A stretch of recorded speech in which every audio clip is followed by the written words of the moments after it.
בלילה הייתה לי תחושה לא טובה, שמשהו עומד לקרות. הייתה אזעקה, ואיך שאני נשען על הדלת, דברים מתחילים ליפול, פיצוצים. פתאום שמענו עדף שאני פשוט לא יכולה לתאר אותו במילים. הסתכלתי על בעלי ואמרתי לו, שומע? נראה לי שאין בניין. זהו, אנחנו תקועים פה. מיד פתחנו את המצלמות מתוך הממ"ד, בפלאפון, וראינו איך הבית מתפוצץ, את הדלת עפה, את השער עף. זה דקות כמו נצח. מגיע איש פיקוד העורף, תרדו, הבניין מתמוטט. הכל היה פה עשן, כאוס מטורף, אנשים רצים, יחפים, ילדים בוכים, ממש סרט אימה. כל הצד המזרחי בעצם קרס. מי שלא יצא, נהרג. תוך 4 דקות היו מהסיירת של המוקד העירוני, פיקוד העורף, יס"מ, בתוך הבית שלי. הייתי בהלם, איך כאילו הגעתם כבר?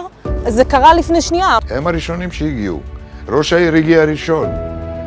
הסגנים שלו הגיעו ראשונים. העירייה הייתה שם ממש מהרגע הראשון, ועד הרגע הזה אני מלווה באופן פרטני על ידי עובדת סוציאלית מטעם העירייה, שהיא ממש סוג של אימא בשבילי. אני מדברת איתה מתי שאני צריכה. תמיד יש לי מענה, ועל זה אני ממש מודה, כי לפחות יש לי אותם.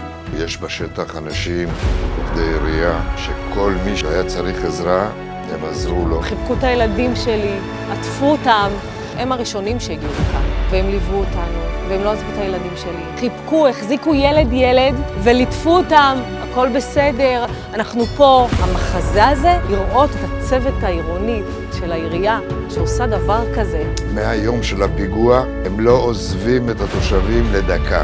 מגיעים לאן שצריך. ראש העיר היה שם, מנכ"לית העירייה הייתה שם, סגן ראש העיר היה שם. הם פשוט ליוו את כולם, הם באו אפילו לאכול ארוחת ערב עם התושבים. יש על מי לסמוך, שאת לא לבד. כי בתקופה הזאת אנחנו באמת צריכים גב.